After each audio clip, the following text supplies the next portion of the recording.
القرآن المجيد وقوله الحق بسم الله الرحمن الرحيم إنما يريد الله ليذهب عنكم الرجس أهل البيت ويطهركم تطهيرا. اللهم صل على محمد وآل محمد. اعزائے گرامی قدر، اس عالم ہست و بود میں انسان کے علاوہ اور بھی چیزیں ہیں جو اللہ نے خلق کی ہیں، چاہے انسان کی مدد کے لیے یا ان کا کوئی خداوند عالم سے ذاتی تعلق پایا جاتا ہے. لیکن ایک چیز جو انسانوں کو دوسروں سے الگ کر دیتی ہے وہ یہ کہ انسان کے علاوہ کسی بھی مخلوق کے لیے خداوند عالم نے ہدایت کا ذمہ نہیں اٹھایا. اور فرما رہا ہے جتنی بھی مخلوقات ہیں ناقص ہوتی ہیں، لیکن وہ خود بخود اپنے فطری تقاضوں پر عمل کرتے ہوئے ایک دن کامل ہو جاتے ہیں. اور فرما رہے ہیں سمندر کے کچھوے، جن سمندروں کی گھاسیں بالکل پاس ہوتی ہیں ان کی گردنیں نارمل ہوتی ہیں، لیکن جن ساحلوں پر وہ گھاس ذرا سی اوپر ہوتی ہے تو 1000-2000 سال کے بعد کچھووں کی گردن اپنے آپ ایڈجسٹ ہو جاتی ہے. کیوں؟ کیونکہ خداوند عالم نے اس کے لیے کسی ہدایت کا انتظام نہیں کیا تو جو آ کر سمجھائے کہ آپ کو گردن بڑھانی ہے. وہ نیچرل فینومینا کا استعمال کرتے ہوئے دھیرے دھیرے اپنے آپ کو اس کے متبادل ڈھال لیتے ہیں. اسی لیے خداوند عالم نے ارشاد فرمایا کہ یسبح لہ من فی السماوات، لیکن آگے جا کر سورہ جمعہ اور سورہ صف وغیرہ میں ارشاد ہوتا ہے یسبح للہ ما فی السماوات، یعنی خداوند عالم کے لیے یہ جو دوسری مخلوقات ہیں ان کو سمجھانے کی ضرورت نہیں ہے، وہ خود بخود تسبیح پروردگار میں مشغول ہو جاتے ہیں. اور فرمان تو ایک تو یہ ہو گئی. اب ڈھونڈ ڈھانڈ کر اگر آپ شیطان کی مثال پیش کر دیں، یہ تو تسبیح و تحلیل میں اپنا وقت گزارتے ہیں، اس نے تو کھلے عام سجدے سے انکار کر دیا، تب بھی فرق موجود رہے گا. کیوں؟ کیونکہ اب غیر انسان جتنی بھی مخلوقات ہیں ان کی صرف دو ہی قسمیں بن سکتی ہیں، یا مؤمن باللہ یا کافر باللہ. یعنی یا خداوند عالم کے اوپر ایمان لاتی ہیں، تسبیح و تحلیل کرتے ہیں بغیر کچھ کہے جیسے دوسری چیزیں ہیں اس دنیا میں، یا شیطان کی قبیل کے افراد ہیں جو کلم کھلا خداوند عالم کے مقابلے میں آ گئے. نہ ان کو کسی ہدایت کی ضرورت، نہ ان کو کسی ہدایت کی ضرورت. کیوں؟ کیونکہ ان کو سمجھانے کی ضرورت نہیں ہے اور اس کو سمجھانے کا فائدہ نہیں ہے. اور فرما رہے ہیں لہٰذا انسان کے علاوہ جو دو قسمیں بن گئی مخلوقات کی، دونوں میں سے کسی کے لیے بھی ہدایت کی ذمہ داری خداوند عالم نے اپنے اوپر نہیں لی، صرف انسان. ایک وجہ اور بھی ہے، اس کی وجہ یہ ہے، میں کہہ تو دیا کہ اس کو سمجھانے کی ضرورت نہیں ہے، اس کو سمجھانے کا فائدہ نہیں. کیوں فائدہ نہیں ہے؟ فائدہ یوں نہیں ہے کہ وہ اپنے عقیدے میں، اپنے نظریے میں بالکل مستحکم ہے، نہ یہ اپنے نظریے سے ہلنے والا ہے اور نہ وہ اپنے نظریے سے ہلنے والا ہے. درمیان میں حضرت انسان اکلوتی مخلوق ہے جو کبھی ادھر جاتا ہے اور کبھی ادھر جاتا ہے. اور فرما رہے اب اس کو سیدھے راستے پر ڈالنے کے لیے خود یہ اپنا انتظام نہیں کر سکتا. اور فرمائیے گا یہ لفظ بدل کر میں کہہ دوں کہ انسان کے علاوہ جتنی بھی مخلوقات ہیں وہ یا مؤمن ہوتی ہیں یا کافر ہوتی ہیں. منافقت کا تاج صرف ہمارے سر پر افتخار پہ سجتا ہے، اور کوئی مخلوق منافق نہیں ہوتی ہے، یا ادھر یا ادھر. اس کے بعد یوں بھی ہو سکتا تھا کہ خداوند عالم چھوڑ دیتا ہمیں، جیسے دوسری مخلوقات سرد علاقوں میں رہنے والے بھالو اپنی کھال کو دویز کر لیتے ہیں تو رفتہ رفتہ ہم بھی سدھر جاتے. ایزان گرامی سدھر تو سکتے تھے لیکن اس میں وقت بہت زیادہ لگتا ہے، اور انسان کی زندگی اتنی ناچیز نہیں ہے کہ وہ اتنا وقت لے سکے کہ جتنا ذرے کے گوہر ہونے تک یا ہلال کے قمر ہونے تک لگتا ہے. اور فرما رہے ہیں تو ہم ہو تو سکتے ہیں کامل، لیکن وقت بہت زیادہ لگے گا. 70-75 سال کے بعد انسان اس مقام پر پہنچ جاتا ہے کہ اب 10ویں کے رزلٹ آنے پہ خودکشی نہیں کرے گا. کاروبار میں معمولی سے نقصان ہو جانے پر ہائے توبہ نہیں مچائے گا، ترقی کے، ذہنی ترقی کے اس مقام پر پہنچ گیا، لیکن ذہنی ترقی کے اس مقام پر تب بھی نہیں پہنچ پاتا ہے کہ دنیا کو چھوڑ کر آخرت کی طرف ہاتھ بڑھا دے۔ اور فرمان ہم یہ دیکھا جتنا انسان جتنا بزرگ ہوتا چلا جاتا ہے دنیا میں اور ڈوبتا چلا جاتا ہے۔ تو گویا آپ کی عمر اور آپ کا تجربہ کوئی راہ حل نہیں ہے۔ اب خداوند عالم نے ہدایت کا انتظام کیا۔ کون ہیں وہ لوگ کہ جو آپ کا ہاتھ پکڑ کر اس راستے سے خداوند عالم کے راستے تک پہنچا سکے؟ نہ تو آپ کو آپ کے حال پر چھوڑا جا سکتا ہے اور نہ ہی آپ کے تجربے اور آپ کی عمر پر بھروسہ کیا جا سکتا ہے۔ لہٰذا خداوند عالم نے ایک انتظام کیا، اور اس انتظام کی شان یہ ہے کہ سارے سلسلے ہدایت میں خداوند عالم نے صرف ایک مقام پر ذمہ داری لی، اور جو آیت میں نے آپ حضرات کے سامنے تلاوت فرمائی۔ خداوند عالم ارشاد فرماتا ہے کہ اے اہل بیت نبی انما یرید اللہ لیذھب عنکم الرجس اہل البیت ویطہرکم تطہیرا، اور تمہیں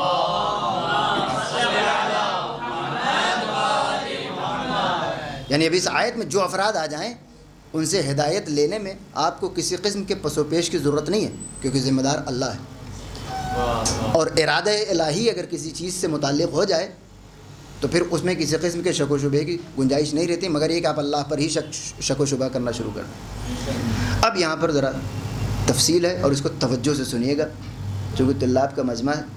عام طور پر ہمارے ہاں اس آیت کو لے کر شیعہ حضرات اپنے یہاں مجلسیں پڑھ رہے ہوتے ہیں، سنی حضرات اپنے یہاں بیان کر رہے ہوتے ہیں، وہ کبھی ایک دوسرے کے ساتھ بیٹھتے نہیں، تو وہ اپنے آپ کو حق پر سمجھتے ہیں جو کہ ہیں، اور دقت یہ ہے کہ وہ بھی اپنے آپ کو حق پر سمجھتے ہیں۔ اور فرمان ہے ایک آدمی سمجھ رہا ہو تو کوئی مسئلہ نہیں تھا۔ اب کچھ اعتراضات ہیں اہل سنت کے جو بالکل اوریجنل اوتھینٹک، یعنی کہیں پر آپ جائیں تو یہی اعتراض آپ کو سننے ملے گا۔ ہمارے تو بعض ندوے کے بھی دوست ہیں، تو ان سے جب اٹھک بیٹھک ہوتی ہے آن لائن، سامنے تو لکھنؤ جانا بہت دور ہے، تو لے دے کر یہی سارے سوالات۔ ایک، آیت کا سیاق و سباق، ہمارا کیا کہنا ہے؟ اہل بیت میں صرف پنجتن پاک ہیں، ٹھیک ہے؟ البتہ اس آیت والے یاد رکھیے گا، اس آیت میں جس میں خداوند عالم نے ذمہ داری لی ہے، تحمل سے سنیے گا، اس سے مراد صرف 5 افراد ہیں، جس کو آپ اصطلاحاً پنجتن پاک کہتے ہیں۔ اس پر اعتراض ہے، اہل سنت کہنا ہے کہ آیت کا سیاق و سباق اگر آپ دیکھیں تو خطاب ازواج سے ہے۔ سورہ احزاب کی 33ویں آیت میں ہے نا، وَقَرْنَ فِي بُيُوتِكُنَّ، صیغہ تو آپ ذرا پہچانتے ہوں گے، وَلَا تَبَرُّجْنَ تَبَرُّجَ الْجَاهِلِيَّةِ وَأَطِعْنَ اللَّهَ وَأَقِمْنَ الصَّلَاةَ وَآتِينَ الزَّكَاةَ۔ اس کے بعد آیت کے بعد ایسا نہیں ہے کہ صرف وہاں ہوا اور اس کے بعد پھر کسی اور سے گفتگو شروع ہو گئی، نہیں، اس کے بعد بھی ازواج سے خطاب ہے، وَاذْكُرْنَ مَا يُتْلَىٰ فِي بُيُوتِكُنَّ، جو تمہارے گھروں میں تلاوت ہو رہی ہے اس کو یاد کرتے رہو۔ اور فرما رہے ہیں تو قبل و بعد، جس کو کہتے ہیں سیاق و سباق، دونوں چیزیں اس بات کی طرف دلیل دیتی ہے کہ خطاب ازواج سے ہو رہا ہے، کسی اور سے نہیں ہو رہا ہے۔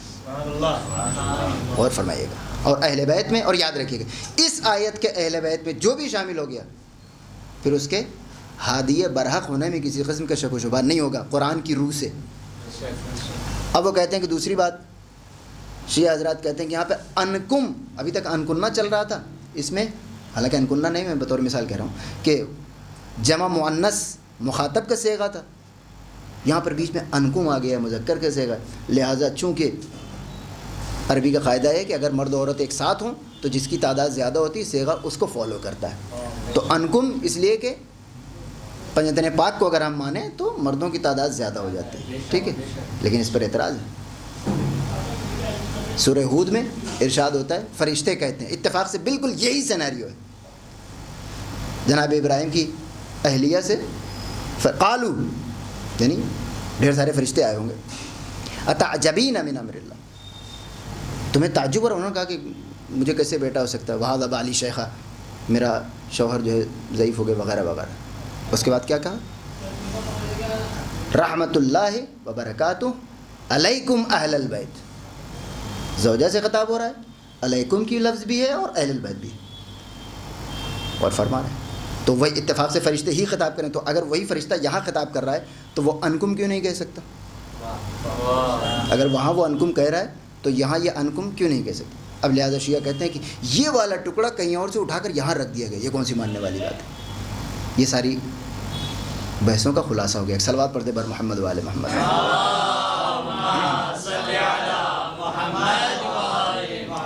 آخر اس لفظ اہل بیت پر اتنا زور کیوں ہے؟ زور اس انما کی وجہ سے. غور فرما رہے ہیں کہ وہ خدا بندہ ہے انما، صرف اور صرف ماں مائے کافہ، یعنی تاکہ یہ فعل پر بھی داخل ہو سکے. انما یخشی اللہ من عبادہ، انما یعنی صرف اور صرف. اور اردو کی طرح ایسا نہیں ہے، عربی میں آپ کو صورتحال کے لحاظ سے مقتضائے حال کو مد نظر رکھتے ہوئے اس انما کو لے جا کر مناسب مقام پر فٹ کرنا ہوتا ہے. ہمارے یہاں مثلا کہنا اب ترجمہ جب ہوتا ہے تو فٹ کر کے ترجمہ ہوتا ہے. اہل بیت خدا بند عالم کا ارادہ ہے کہ صرف تم سے رزق کو دور رکھے، ٹھیک ہے، لیکن اس کی کوئی دلیل ہونی چاہیے. غور فرمائیں. اچھا عربی کا یہ انما کبھی پہلے سے منسلک ہو جاتا ہے، کبھی بالکل آخر سے. انما ولیکم اللہ، اسی ولی سے، بے صرف اور صرف تمہارا ولی، آگے تفصیل آئے گی. انما بالکل وہیں. انما المؤمنون اخوہ، بالکل مومنون سے.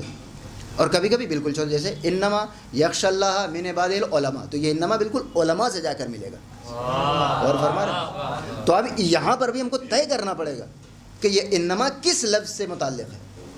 انما یرید اللہ، سارے الفاظ کا ترجمہ آپ کو ہے. انما یرید اللہ، اہل بیت خدا بند عالم صرف ارادہ رکھتا ہے کہ تمہیں پاک رکھے. معاملہ بن نہیں رہا ہے اللہ پر. اہل بیت صرف اللہ کا ارادہ ہے کہ تمہیں پاک رکھے، صرف کہنے کی ضرورت نہیں. اس کے بعد تیسرا مرحلہ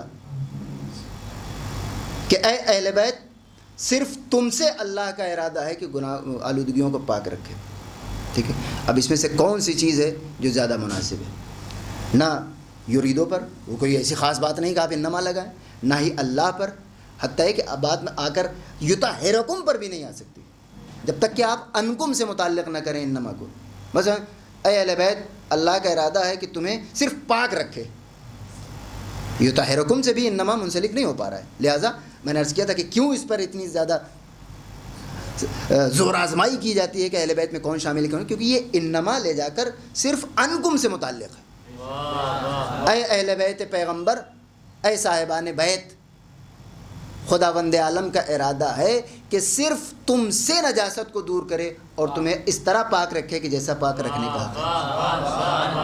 ایک صلوات پڑھ دے بار محمد وآلہ محمد.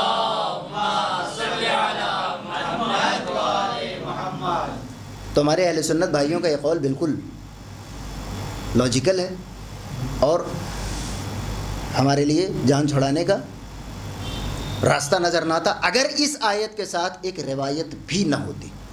اور اتفاق سے اس روایت یعنی گنی چنی روایتیں ہیں کہ جس کو سب نے نقل کیا، اہل سنت نے اور اہل تشیع نے بھی. اہل سنت کے یہاں آتا ہے کہ ام المومنین عائشہ نے بھی اس کو نقل کر دیا.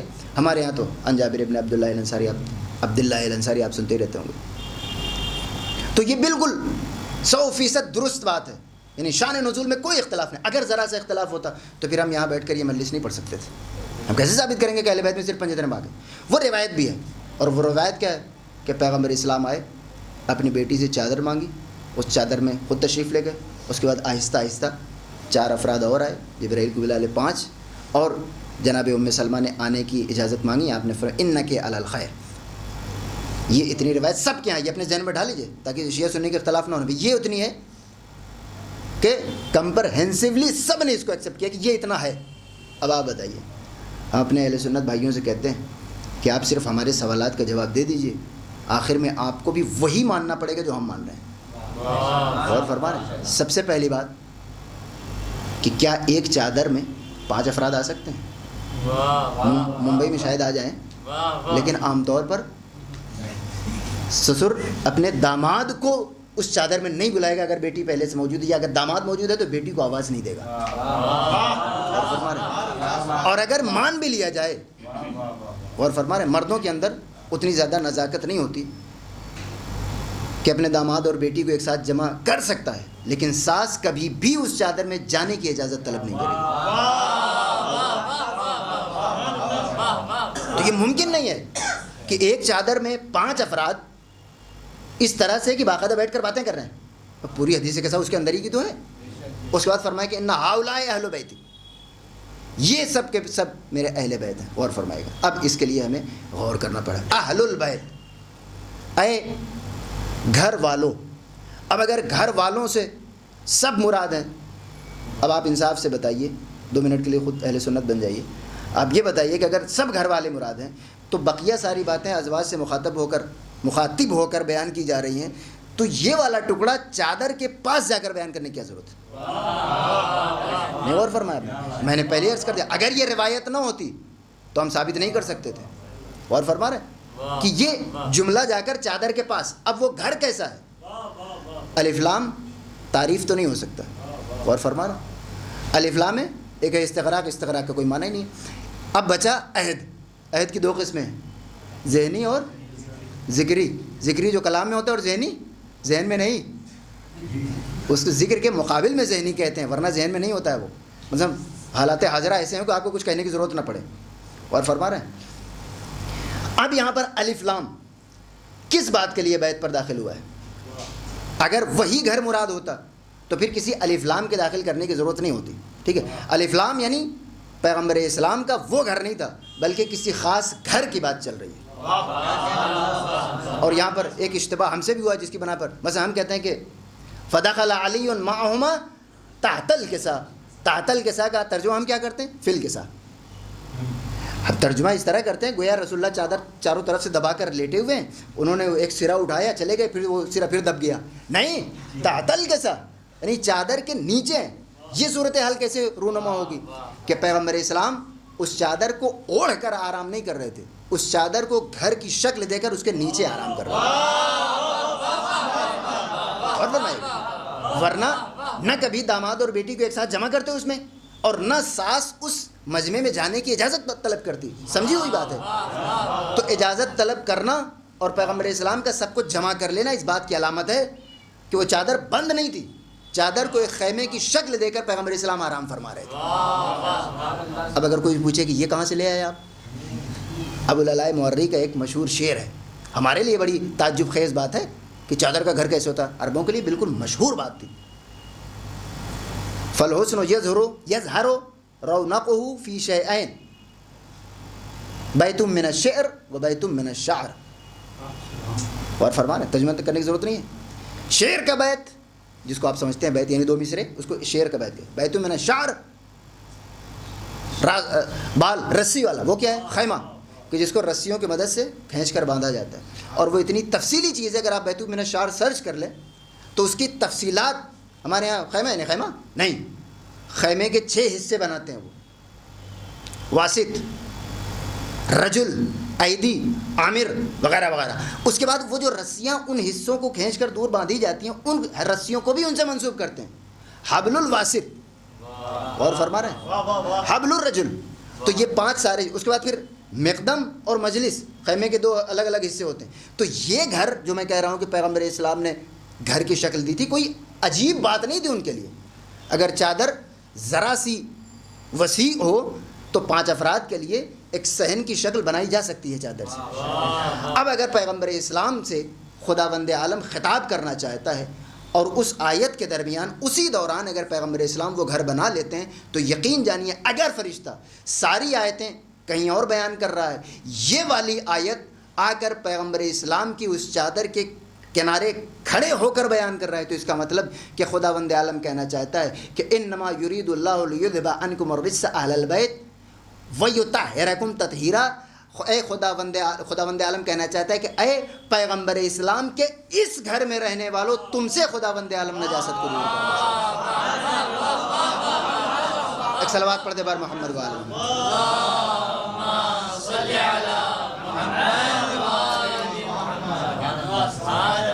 ورنہ آپ جواب نہیں دے سکتے کہ فرشتے کو آخر کیا ضرورت پڑ گئی تھی کہ اس گھر کے پاس جا کر، چادر کے پاس جا کر جواب دے. اب یہاں پر بعض لوگوں نے کہا کہ یہ چادر کا سسٹم اس لیے بنایا گیا تھا کہ بقیہ سب کو تو پتہ ہی تھا کہ اہل بیت میں ہیں ازواج، صرف علی کو یہ بتانا تھا کہ یہ داماد جو ہے یہ بھی اہل بیت میں ہے، اس لیے چادر ملا، باقی سب تو تھے ہی. اور فرمائے گا یعنی باقاعدہ یہ میری ان کی تفصیلی گفتگو ہوئی. انہوں نے کہا کہ بقیہ سب تو اوضح الواضحات ہے کہ ازواج تو ہیں ہی، صرف علی کا داخل ہونا شک و شبہ کا شکار تھا، لہٰذا چادر میں لے لیا. کمال ہے. اگر صرف مولائے کائنات ہوتے تو اس کی بات درست ہو جاتی. اگر آپ کہہ رہے ہیں کہ ازواج کا اہل بیت میں آنا اوضح الواضحات ہے تو بیٹی کو چادر کے نیچے لے کر اہل بیت میں ثابت کرنا یہ عقل انسانی سے پرے ہے، جبکہ معاملہ بالکل الٹا ہے۔ اگر جناب مسلمہ کا آپ جملہ دیکھیں انک علی الخیر، یہ معاملہ بالکل برعکس کر دیتا ہے۔ علی کا اہل بیت میں ہونا اوضح الواضحات ہے، ازواج کا اہل بیت میں آنا شکوک و شبہات کا شکار ہے۔ یعنی شکوک کا شکار مولا کائنات نہیں، ازواج ہے۔ اب وہ دوسرا حصہ کہ یہ درمیان میں یہ کہاں سے آ گئی گفتگو، جانے گرامی بے شمار، حتیٰ کہ سورہ یوسف ابھی محترم تلاوت فرما رہے تھے، فلما رأى قمیصہ قد من دبر قال انہ من کیدکن، یہی تو شرط تھی، اگر قمیص سامنے سے پٹی ہو یا قمیص پیچھے سے پٹی ہو، تو جیسے دیکھا قمیص پیچھے سے پٹی ہو، اس نے کہا کہ انہ من، میں پوری آیت پڑھتا ہوں آپ دیکھتے رہیے، فلما رأى قمیصہ قد من دبر قال انہ من کیدکن ان کیدکن عظیم یوسف اعرض عن ھذا واستغفری لذنبک۔ آپ غور فرما رہے ہیں، خطاب کس سے ہو رہا ہے؟ زوجہ سے، بیوی سے خطاب ہو رہا ہے، اور بیچ میں کیا ہے؟ یوسف اعرض عن ھذا، اے یوسف اس بات سے اس کو نظر انداز کر، اس کو چھوڑ دو، یہ مائی بیڈ، میری غلطی ہے، اس کو چھوڑ دو، لیکن تو اپنے قول سے اپنے گناہ کے لیے استغفار کر۔ تو گویا اگر کوئی خطا کار زوجہ ہو تو اس سے خطاب کرتے کرتے کسی معصوم سے بھی خطاب کیا جا سکتا ہے۔ ایک صلوات پڑھ دے بار محمد و آل محمد۔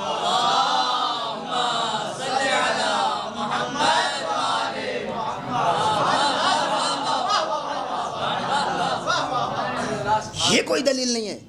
میں کہتا ہوں پہلے آپ ہمارے سوالات کا جواب دیجیے، یہ کیسے حل کریں گے؟ بقیہ ازواج سے گفتگو ہوتے ہوتے اہل بیت سے کیوں گفتگو ہونے لگی؟ اس کے 50 وجوہات ہو سکتی ہیں، اس کے 100 دلائل ہو سکتے ہیں۔ مثلا اسے کہا جائے کہ مولا کائنات چونکہ خاموش رہے اس لیے ان کے اوپر کوئی ظلم نہیں ہوا۔ بھائی خاموشی کی 1000 دلیلیں ہو سکتی ہیں، آپ تاریخوں میں یہ دیکھیے ظلم ہوا کہ نہیں ہوا، نہیں غور فرمایا آپ نے؟ تو اسی طریقے سے یہ الٹے طریقے سے آتے ہیں کہ چونکہ درمیان میں سیاق کلام میں کوئی اور بات آ گئی ہے، سیاق کلام میں ہمیشہ دوسری باتیں آتی رہتی ہیں۔ ایک صلوات پڑھ دے پر محمد و آل محمد۔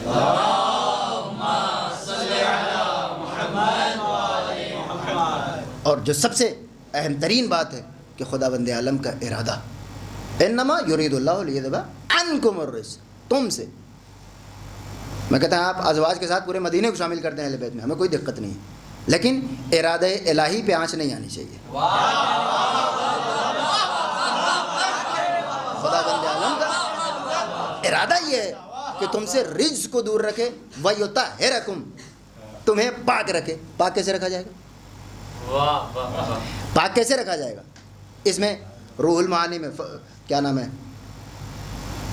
شمس الدین آلوسی بہت مشہور ہیں، روح المعانی آلوسی یا شوکانی آلوسی، یہ لکھتے ہیں کہ پاک کرنے کا، کسی بھی انسان کو پاک کرنے کا مفہوم یہ ہوتا ہے اگر وہ نجیس ہے، نجاست آ چکی ہے تو نجاست کو دور کر دیا جائے، لیکن اگر نجاست آئی ہی نہیں ہے، اور فرما رہے ہیں اگر آ گئے تو کھیل ختم، لیکن نجاست آئے بغیر اگر دور کرنی ہے تو نجاست کی ضد اس کے پاس اتنی مقدار میں رکھ دی جائے کہ نجاست وہاں تک آنے کا ارادہ بھی نہ کر سکے۔ رجس کی ضد کیا ہے؟ حق۔ گویا کہ خداوند عالم جس کو پاک رکھنے کا ارادہ کرتا ہے، عقیدے میں بھی برحق ہو اور عمل میں بھی برحق ہو، اس کا عقیدہ اور عمل دونوں، 11ویں جلد ہے، حتیٰ کہ آپ آیت پہ جائیں گے تو کسی بھی جلد میں وہ مل جائے گا آپ کو، اس ضمن میں وہ کہتے ہیں کہ عقیدے اور عمل میں اتنے برحق ہوں کہ رجس کو آنے کا موقع نہ مل سکے۔ یہ ہے یطہرکم کا معنی، ورنہ کوئی ہماری اور آپ کی طرح غوطہ دینے کی ضرورت نہیں ہے کہ کسی چیز کو آپ پاک کر رہے، نہیں، یطہرکم اس طریقے سے پاک رکھے، تطہیرہ جیسا کہ پاکیزہ، پاک و پاکیزہ رکھنے کا حق ہے، یعنی تمہیں اتنا برحق رکھے کہ ناحق تم تک نہ آ سکے۔ اور فرما رہے ہیں تو یہ تو ہو گیا اللہ کا ارادہ، انما یعنی یہ اللہ کا ارادہ صرف تم سے ہے، اور اگر تم سے ہے تو پھر اس ارادے کو کوئی اپنی جگہ سے ہلا نہیں سکتا۔ میں کہتا ہوں ٹھیک ہے آپ پورے مدینے کو شامل کرتے ہیں اہل بیت میں، لیکن پھر قرآن، حدیث اور روایات کی روشنی میں اہل بیت میں شامل کسی بھی فرد کا نہ عقیدے میں حق سے خارج ہونا نظر آنا چاہیے، نہ عمل میں حق سے خارج ہونا نظر آنا چاہیے۔ ایک صلوات پڑھ دے بر محمد بارک۔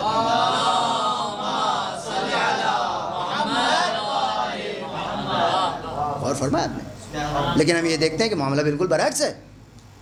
اگر آپ اہل بیت میں صرف ازواج کو بھی شامل کر دیں تو اسی یطہرکم تطہیرا کی لفظ 2 منٹ میں آپ کے سارے دعوے کے پرخچے اڑا دے گی. غور فرما رہے ہیں کیوں؟ کیونکہ اسی قرآن میں موجود ہے کہ حق ان سے اتنا بھی نزدیک نہیں تھا جتنا سمجھا جا رہا ہے. اور کمال کی بات یہ ہے کہ آپ پوچھیں کہ یہ تو خداوند عالم نے انکم کہا، اہل البیت کہا، ہم نے پنجتن سمجھا، لیکن اس حدیث قصہ کے اندر ایک لفظ ہے بعلھا و بنوھا، ہم فاطمہ تو و ابوھا و بعلھا و بنوھا. بنوھا دراصل وہ بنون تھا، اضافت میں نون گر گئی. یعنی پیغمبر اسلام ان ہؤلاء اہل بیتی میں جن سے خداوند عالم کا طہارت والا ارادہ متعلق ہے اس میں صرف 2 بیٹے شامل نہیں ہیں. 2 کے لیے الگ لفظ موجود ہے عربی میں. 2 بیٹے شامل، بنوھا سارے بیٹے شامل ہیں. میں کہتا ہوں اب ساری تاریخ انسانی اٹھا کر آپ دیکھتے جائیے، جس جس جگہ سے رجس دور بھاگتا نظر آئے اس کو آپ اہل بیت میں داخل سمجھتے جائیں.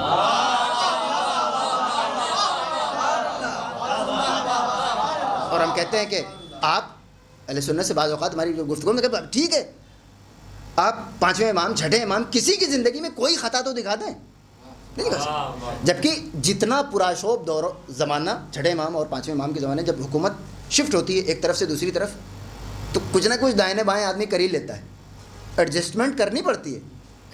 اور ہم لوگ اگر کریں تو کوئی بری بات بھی نہیں ہے، کرتے ہی ہیں. لیکن اس زمانے میں بھی کہ جہاں انہوں نے صحابہ کو طرح طرح کی حدیثوں کی بیساکھیوں کی مدد سے کھڑا کر رکھا ہے، وہاں پر 5ویں اور 6ٹھے امام سے بغاوت کے باوجود، عداوت کے باوجود ان کے دامن کردار پہ معمولی سا دھبا بھی نہیں دکھا سکتے.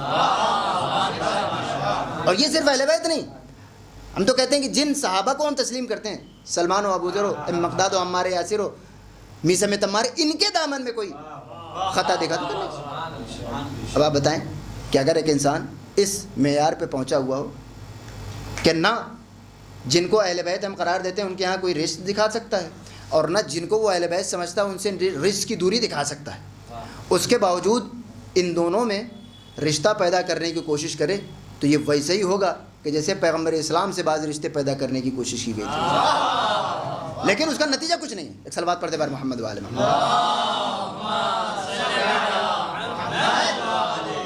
بھائی جان گرامی، میں نے اپنی گفتگو تمام کی کہ ہمیں کوئی شوق تھوڑی ہے کہ اہل بیت میں ازواج آ رہے ہیں اور ہم کہیں نہیں نکلو یہاں سے. ہم کون ہوتے ہیں نکالنے والے؟ اگر قرآن، روایات اور تاریخ یہی 3 سورسز تو ہیں، اتفاق سے شروعات کی تاریخ شیعہ سنی کامن ہے، یعنی اس میں کوئی 2 رائے نہیں ہے. ہماری اور اہل سنت کی تاریخ بالکل ایک کتاب ہے. تو اگر اتنا ہی واضح ہوتا تو ہم کوئی دشمن ہے یا ہم کھڑے ہو کے وہاں دیکھ رہے تھے کون ہے اہل بیت میں کون نہیں ہے؟ جو قرآن اور حدیث اور ان تاریخی کتابوں میں لکھا ہے اس کے لحاظ سے آپ ثابت کر دیجئے. لیکن ہوتا نہیں، جو ہو گیا ہو گیا. بھائی یہی کہو کہ جو ہو گیا ہو گیا، دلائل دینے کی کوشش کیوں کرتے ہو؟ ایک صلوات پڑھتے پر محمد و آل محمد.